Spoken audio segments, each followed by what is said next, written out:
Salut, c'est Laurent. Aujourd'hui, j'ai décidé de te présenter un exercice de géométrie dans l'espace. Donc, si tu es en terminale ou si tu connais quelqu'un qui est en terminale spécialité maths, ça pourrait l'intéresser.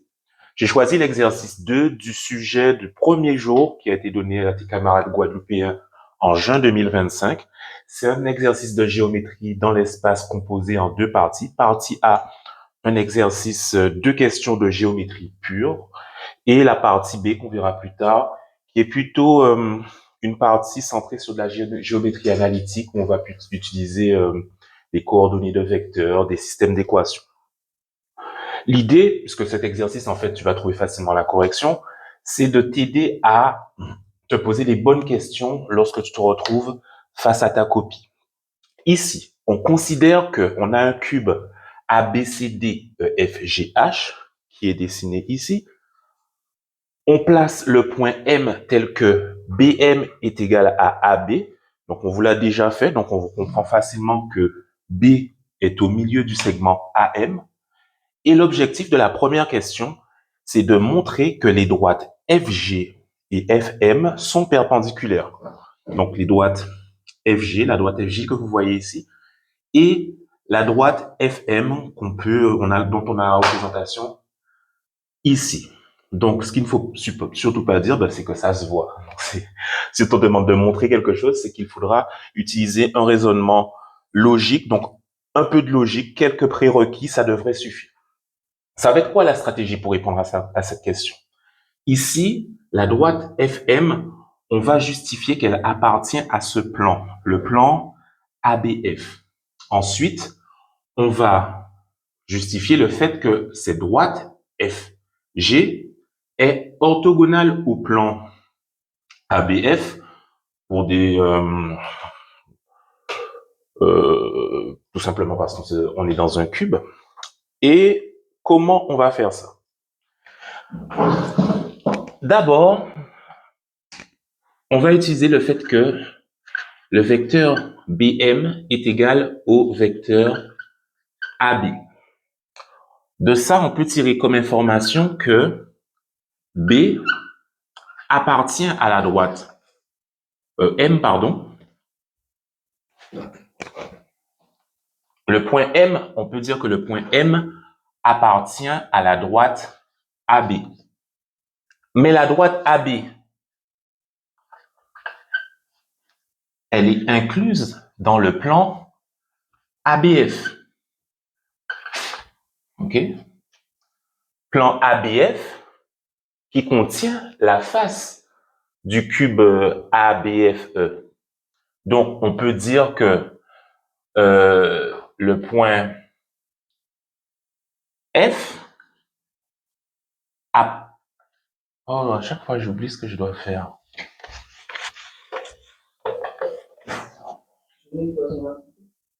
Maintenant, voyons comment on peut rédiger ça. OK? Donc, ici, on nous a dit que BM est égal à AB. Donc, le premier point, on peut dire que M appartient à la droite AB. OK? Donc, ce qui signifie que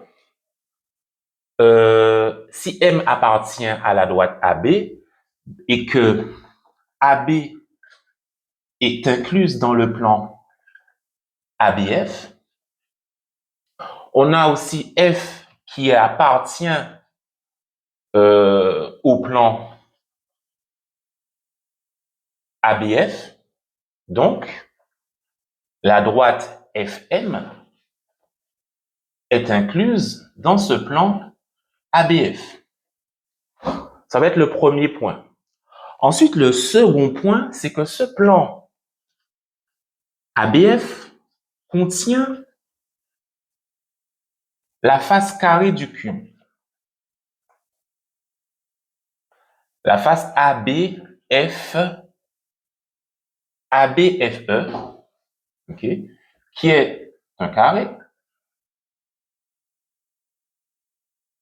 Ce qui nous permet de justifier que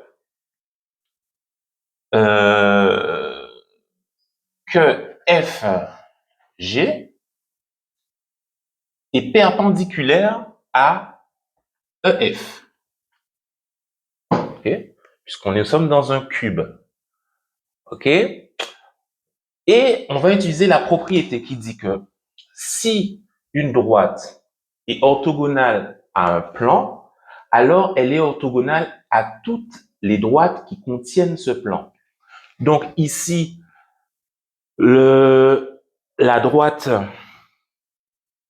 FM est incluse dans le plan ABF, on l'a déjà dit. OK? Et FG est orthogonale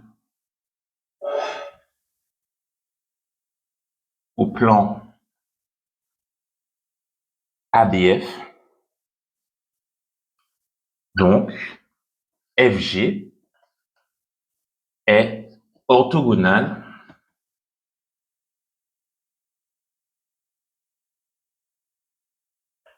à la droite FM. Et étant donné qu'ils ont un point commun F, F est leur point d'intersection.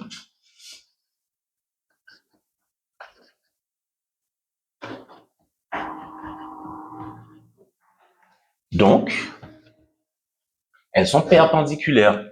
Parce que si on est orthogonal et qu'on a un point d'intersection, eh ben, les droites sont perpendiculaires. Donc, FG est perpendiculaire à FM. Ok, si vous êtes toujours avec moi, on va maintenant se concentrer sur la question numéro 2, montrer que les points A, M, G, H sont coplanaires, ça veut dire qu'ils font partie du même plan. Et pour faire ça, on va utiliser les vecteurs. On va former des vecteurs avec ces points et prouver qu'on peut écrire une combinaison linéaire de vecteurs avec ces points. Donc, on va voir ensemble comment faire ça. Je vais essayer d'exprimer le vecteur AG. C'est ce qui me semble être le plus facile.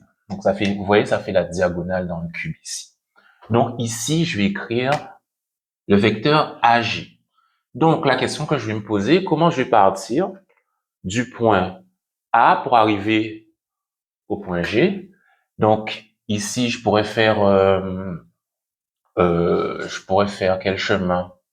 Ben, je pourrais faire déjà ce chemin-là. OK? Ça me permettrait d'utiliser le vecteur AH. Et ensuite, je pourrais faire ce chemin-là. Donc, ça me pousse à faire ce qu'on appelle une relation de Chasles, une décomposition du vecteur en passant par H. Donc, j'écrirai ici AH plus HG. Donc, c'est intéressant, j'ai AG ici, j'ai utilisé ces deux points, c'est déjà pas mal. Ensuite, j'ai utilisé également le point G. Ce qui serait bien, c'est d'avoir le point M dans la relation. Et ici, pour avoir le point M, qu'est-ce que je peux faire? Ici, on voit que j'ai FG, ok? Et vous vous rappelez, je vois que FG, or FG, HG, pardon. Or, HG est égal à AB. D'accord? Mais on avait dit aussi que AB était égal à BM. Okay? Moi, ce que je voudrais, c'est ne pas avoir le point B. Ok, j'ai trouvé comment exprimer M, mais j'aimerais avoir juste A et M. Comment je pourrais faire ça? Ben, je pourrais dire que AM, ok, plutôt que AB est égal à la moitié de AM. Donc, je pourrais dire ici que c'est égal à 1 demi de AM. Et je crois que maintenant, j'ai tout ce qu'il me faut. J'ai donc le vecteur HG qui est égal à AH plus 1 demi de AM, ce qui signifie que,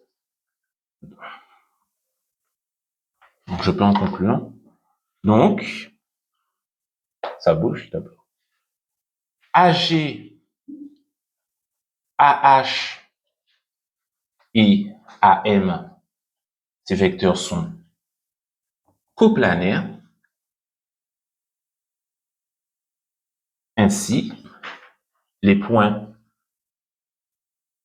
qui composent ces vecteurs, c'est-à-dire les points A, M, G et H, sont aussi coplanets.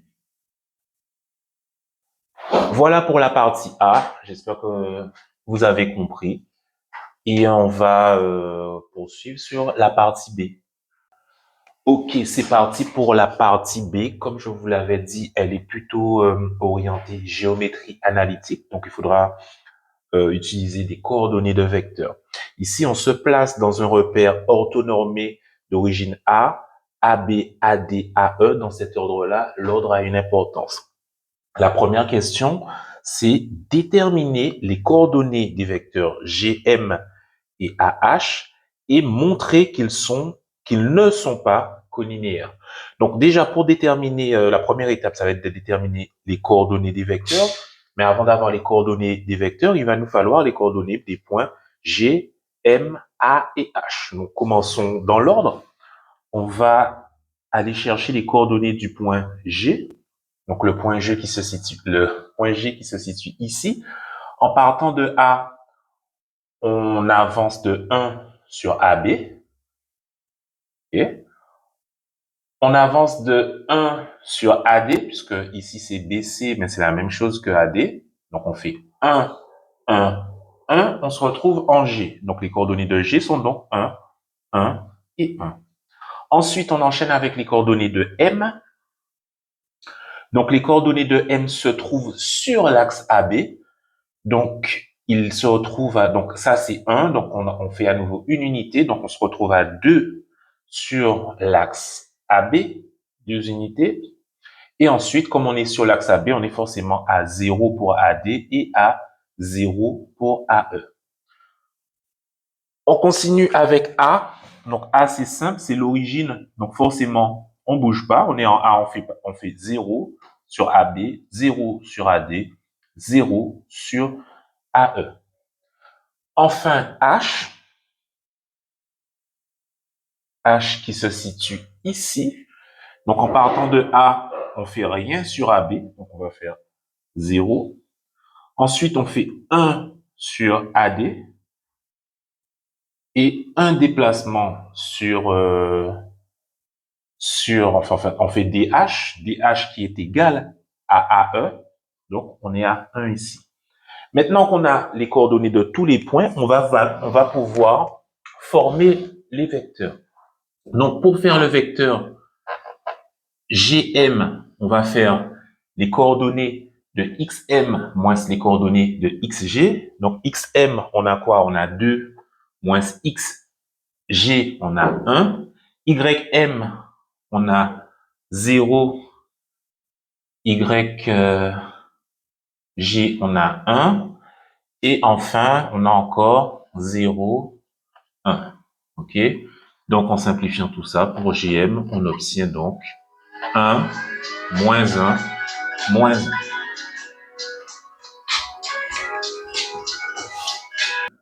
Donc, on a trouvé GM. Ici, on va poursuivre sur les coordonnées de AH. De la même manière, pour calculer le vecteur AH, on va faire le X de H. Donc, on avait 0 moins le X de A, 0. Mais l'avantage ici, c'est qu'on a 0, 0, 0 pour A. Et donc, ici, on a les coordonnées de H qui sont ici. 1, 1. Donc, on va se retrouver en simplifiant pour AH avec pour coordonnées 0, 1, 1. Maintenant qu'on a les coordonnées de GM, les coordonnées de AH, il s'agit de répondre à la deuxième partie de la question, qui est montrer qu'ils ne sont pas collinéaires. Alors, ça veut dire quoi, des vecteurs qui sont collinéaires? Ça veut dire que leurs coordonnées sont proportionnelles. Et ici, on voit clairement que les coordonnées de GM qui sont 1, moins 1, et AH qui sont 0, 1, 1, il n'existe aucun réel cas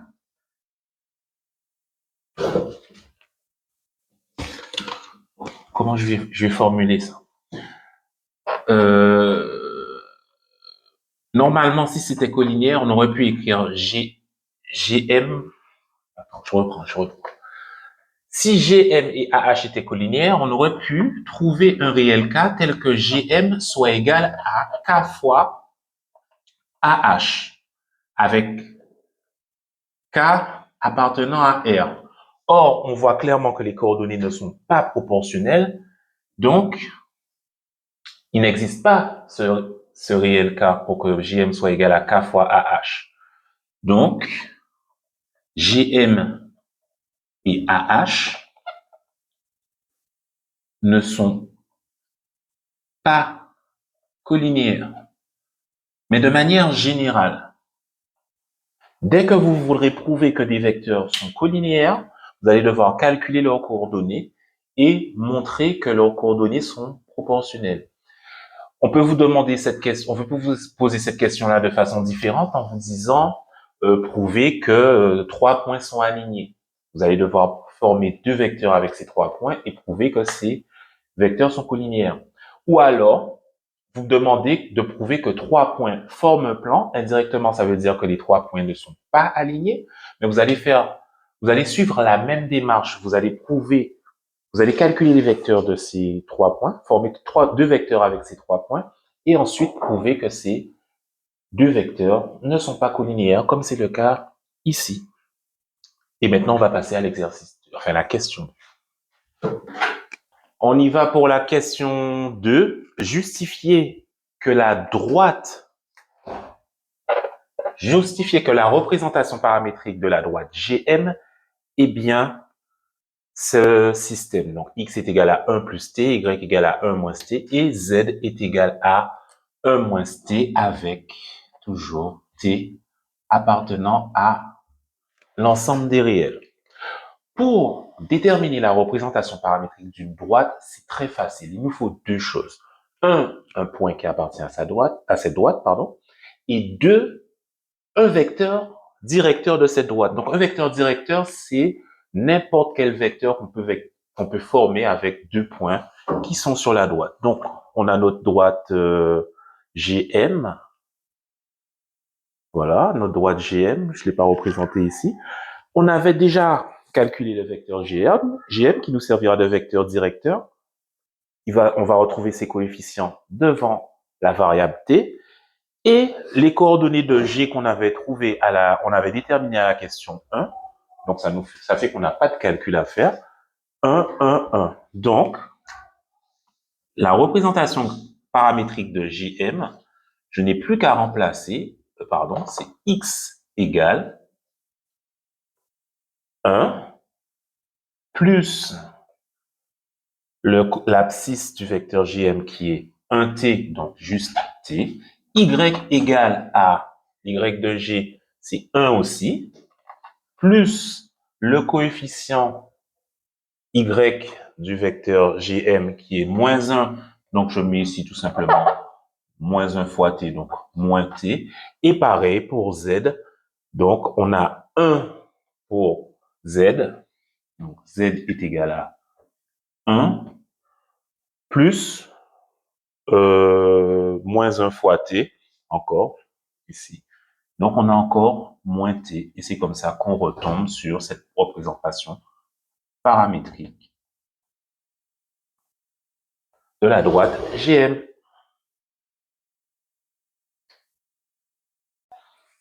Alors,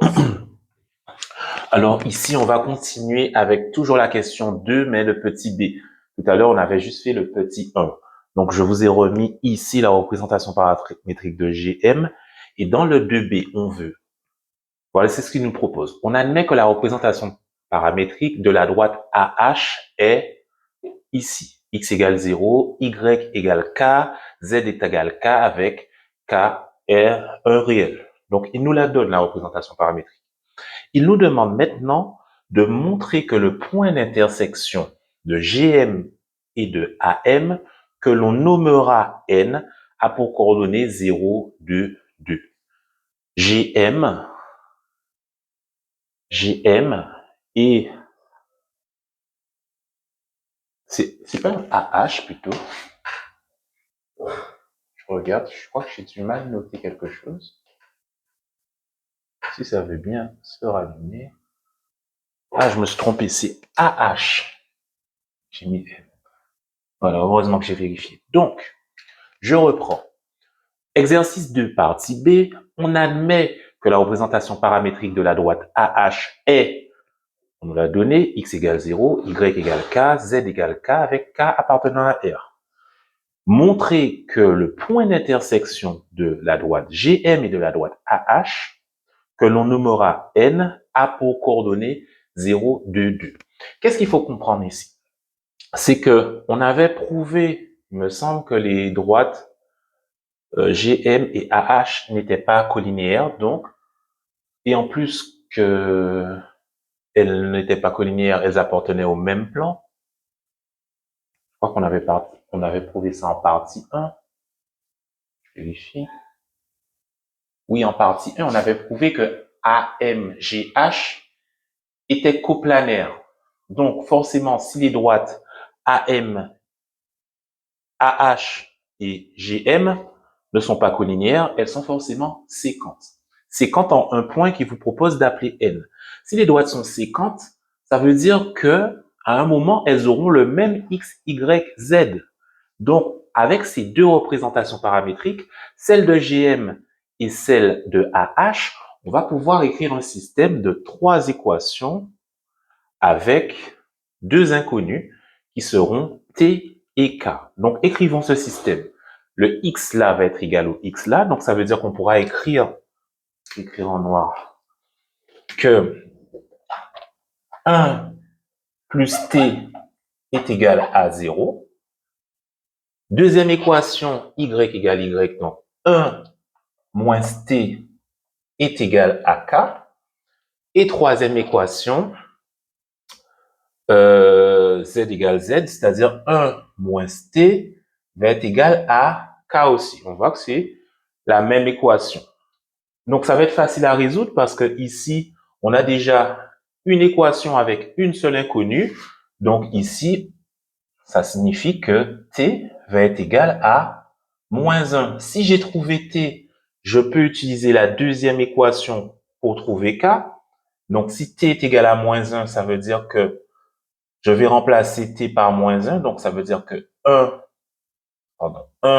moins 1 sera égal à K, ce qui signifie que K sera égal à 2, puisque 1 moins 1 nous donne 2. Donc, on a trouvé T, on a trouvé K. On s'assure avec la troisième équation que ça fonctionne. Quand je fais 1 moins 1, ça me donne 2. K est bien égal à 2, donc le système fonctionne. Maintenant qu'on a trouvé T et K, on va soit dans la représentation paramétrique de GM, soit dans celle de AH, et on remplace par la variable adéquate. Je vais dans GM, et je remplace les X parce que j'ai trouvé moins 1 pour X. Donc, je me retrouve avec X est égal à 1 plus moins 1. Donc, 1 moins 1, ça me fait 0. Y est égal à 1 moins 1. Donc, ça me fait 1 plus 1. Ça me fait donc 2. Et Z est égal à 1 moins 1. Donc, encore 1 plus 1. 2. Je retrouve bien les coordonnées de ce fameux point N, 0, 2, 2. Et regardons, juste pour le fun, que ça fonctionne avec K aussi. Donc ici, regardez, 0, 2, 2, puisque j'ai trouvé que K égale à 2. Donc, le point d'intersection, comment je vais écrire aussi bas? D'intersection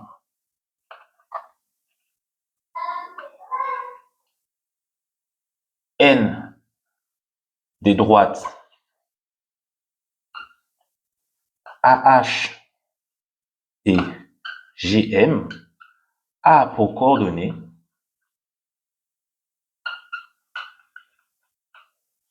N, 0, 2 et 2.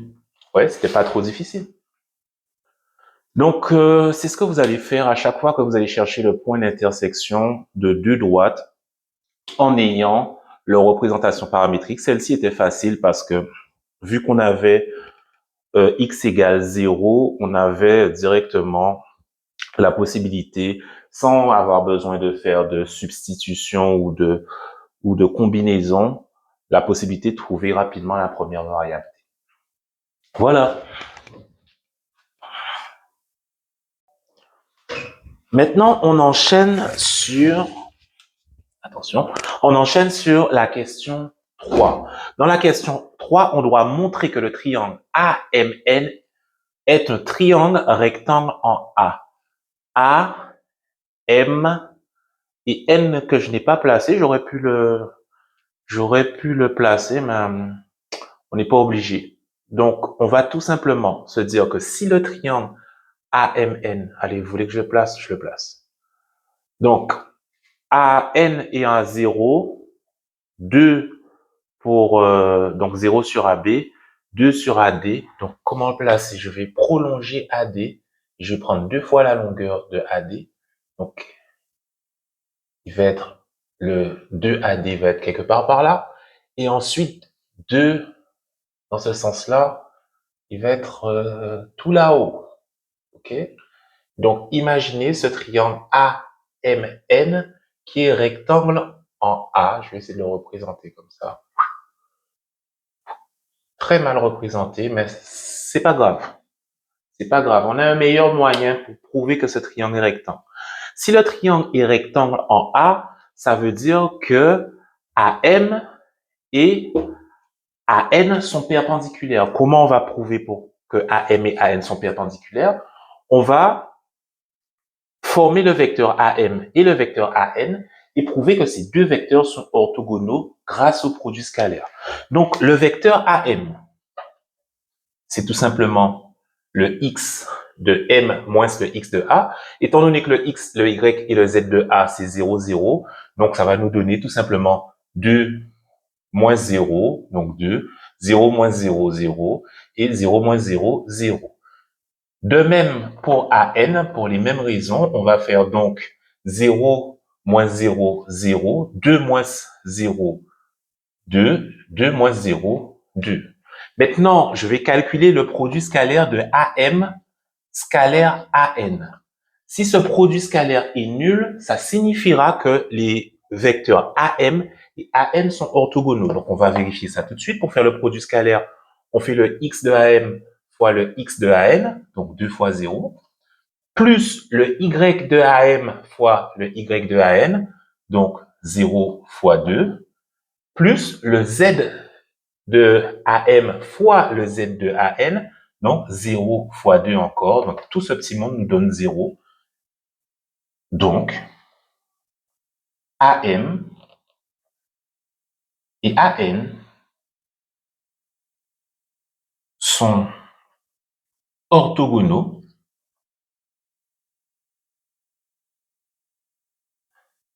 de plus les droites AM et AN sont séquentes en A,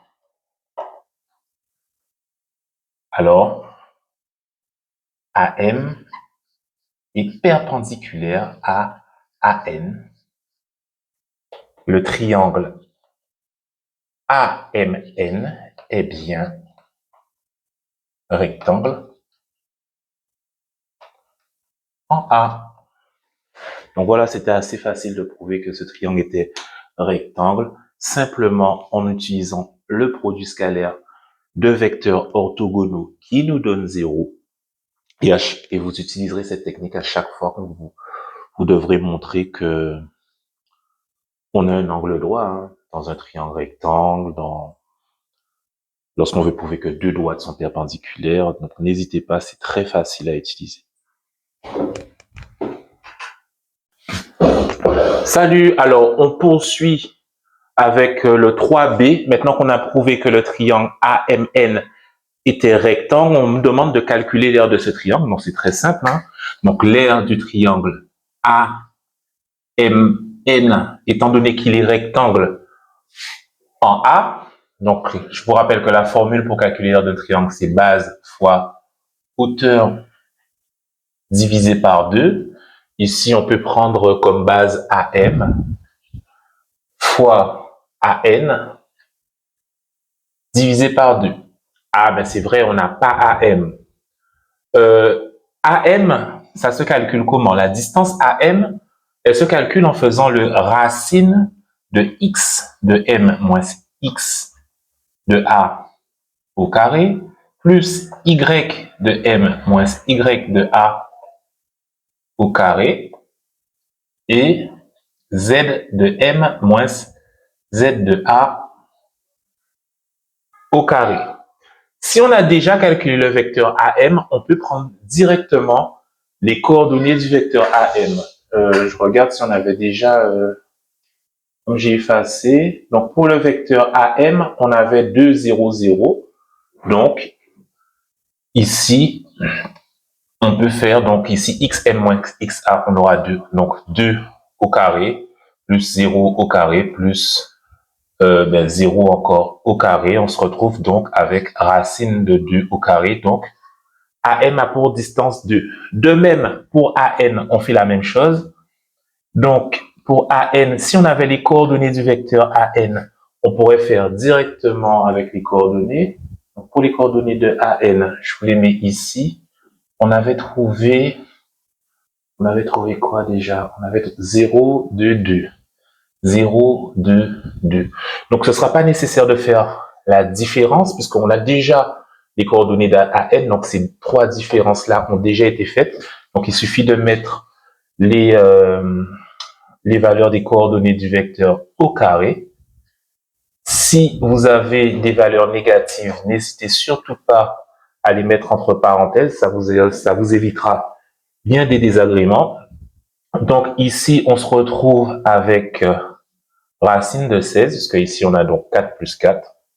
Oula On se retrouve donc avec racine de 8, puisqu'on a 4 plus 4. Racine de 8 qu'on peut simplifier en 4 fois 2, donc racine de 4 fois racine de 2, comme en seconde, donc 2 racine de 2. OK? Donc, on a trouvé AM, on a trouvé AN, on peut retourner à notre calcul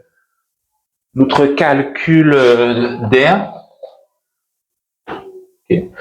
Donc, si on poursuit ici, donc AM, on avait donc 2, fois AN, on avait 2, on a trouvé 2 racines de 2, divisé par 2, on simplifie, on finit comme R avec 2 racines de 2 unités, puisqu'on nous a pas dit dans quelle unité on était, donc vous mettez 2 racines de 2 unités d'air pour l'air de AMN.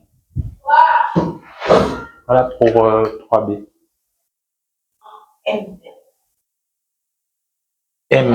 Pardon. AMN.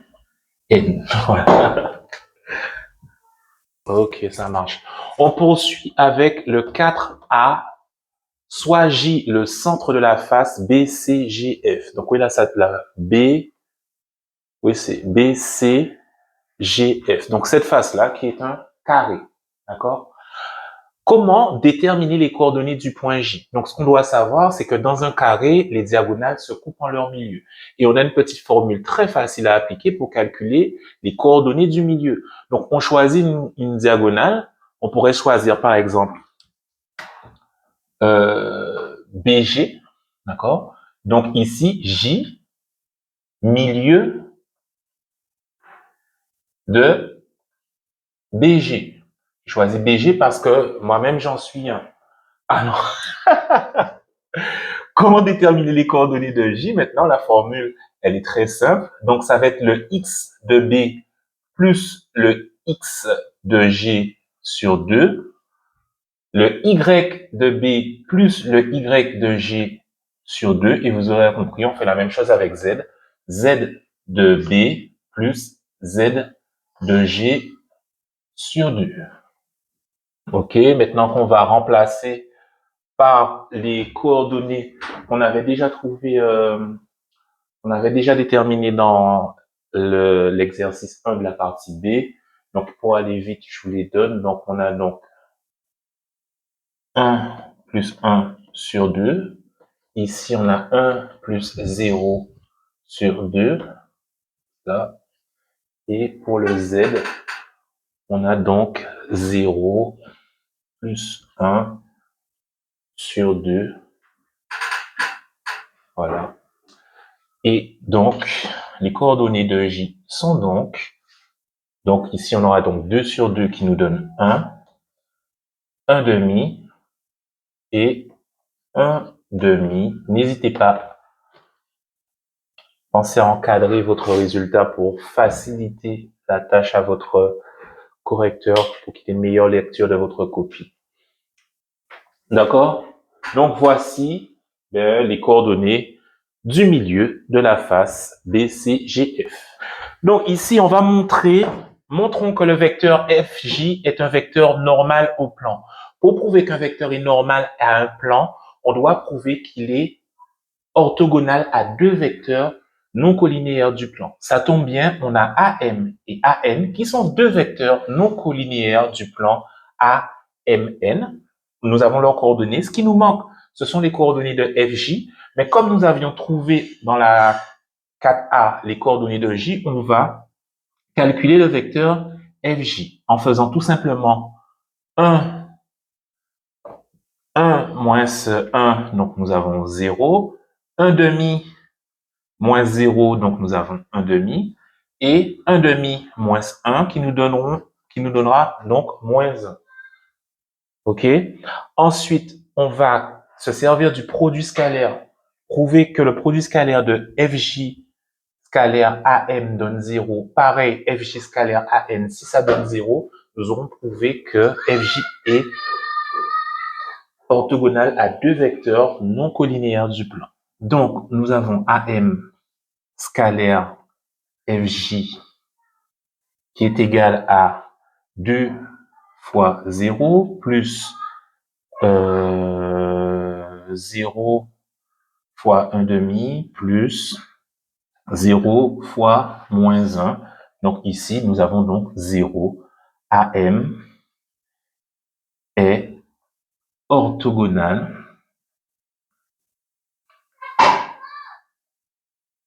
à FJ. OK, donc ici, on va faire pareil pour AN scalaire FJ.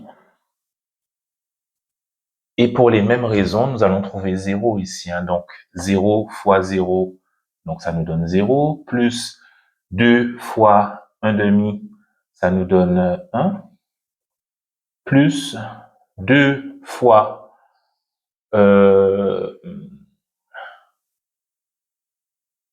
j'avais fait une erreur ici pour FJ. J'ai fait une erreur pour FJ. Parce que ici, quand je devais faire 1 demi moins 1, j'ai écrit moins 1 alors que je devais écrire moins 1 demi. Cette erreur, elle a des conséquences ici. Pas trop de conséquences, heureusement, parce que c'était fois 0, donc ça reste toujours vrai. En revanche, ici, comment je m'en suis rendu compte? Parce que là, ça ne donnait pas 0. Donc, apprenez à vous auto-corriger. Une erreur, ça arrive, mais on doit être capable de la repérer. Et donc, ici, qu'est-ce qui se passe? Cette fois-ci, maintenant que j'ai corrigé l'erreur, j'ai donc 2 fois moins 1 demi. Et là, je me retrouve avec moins 1. Et c'est cool pour pouvoir trouver 0. Donc, maintenant, on peut dire que AM et FJ sont orthogonaux. OK? Ainsi, FJ est bien un vecteur. Ils sont mal polis. Vecteur normal est bien un vecteur normal du plan AMN. OK, ben voilà, j'espère que ça a pu vous aider. Une question 4C. Montrer que J appartient au plan AMN et en déduire qu'il est le projeté orthogonal du point F sur le plan AMN. Alors, dans les épisodes précédents, on avait montré que FJ était un vecteur normal au plan AMN. Et c'est top pour pouvoir écrire l'équation cartésienne du plan. Donc, pour rappel, une équation cartésienne de plan s'écrit AX plus BY plus CZ plus D égale 0 avec un vecteur normal n qui a pour coefficient A, B, C. Justement, on a notre vecteur normal qui est FJ. Donc, on pourra écrire par analogie ici 0 fois x plus 1 demi fois y plus 1 demi. Il me semble que c'était moins 1 demi. Petite erreur ici, donc moins 1 demi. Moins 1 demi fois z plus d égale 0. Maintenant, j'ai A, B, C. Il me manque plus que D à trouver. Et il me suffit de trouver un point qui appartient au plan AMN. Et quel point plus facile, plus simple à utiliser que le point A qui a pour coordonnée 0, 0, 0. Donc, je vais remplacer le X, Y, Z par 0, 0, 0. Et si vous voyez, si je le fais ici, je trouve facilement 0 pour tout le monde ici. Et j'ai donc D égale 0. Je peux écrire l'équation complète l'équation cartésienne complète de mon plan AMN aura pour équation cartésienne alors 1 demi de Y moins 1 demi de Z égale 0. Maintenant que j'ai mon équation cartésienne de plan, pour voir si mon point J appartient à ce plan, elle doit vérifier cette équation. C'est-à-dire que quand je vais remplacer les coordonnées de J dans cette équation, je dois trouver 0. Donc, je remplace les coordonnées de J. Quelles sont les coordonnées de J? Les coordonnées de J, donc j'aurais dû les écrire. Les coordonnées de J. Est-ce que j'ai trouvé ça? Donc, c'était...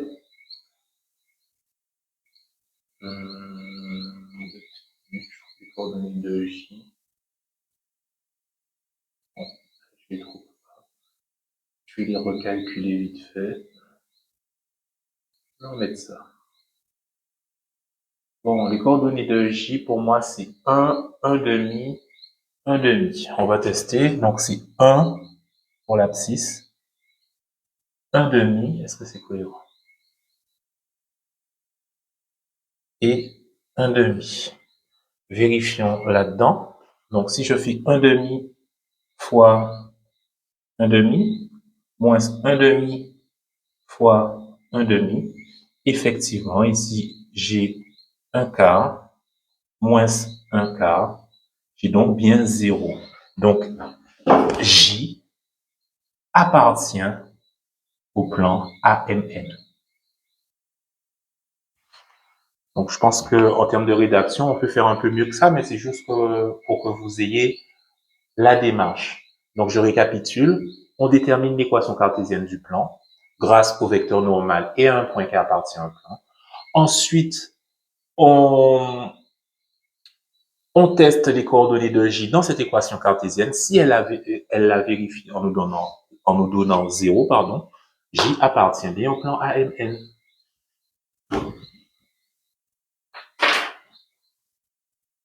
Donc, on va essayer de rédiger un petit peu la conclusion de cette question. Donc, on a vu que les coordonnées de J vérifient l'équation cartésienne de AMN. Donc, J appartient bien au plan AMN. Et comme J, et comme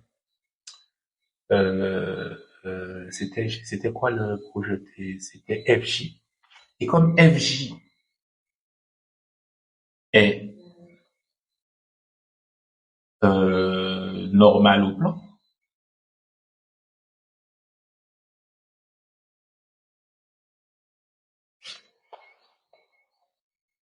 on en déduit que J est bien le projeté orthogonal de F sur le plan AMN. Autrement dit, le chemin le plus court entre ce point F et ce plan AMN. Voilà.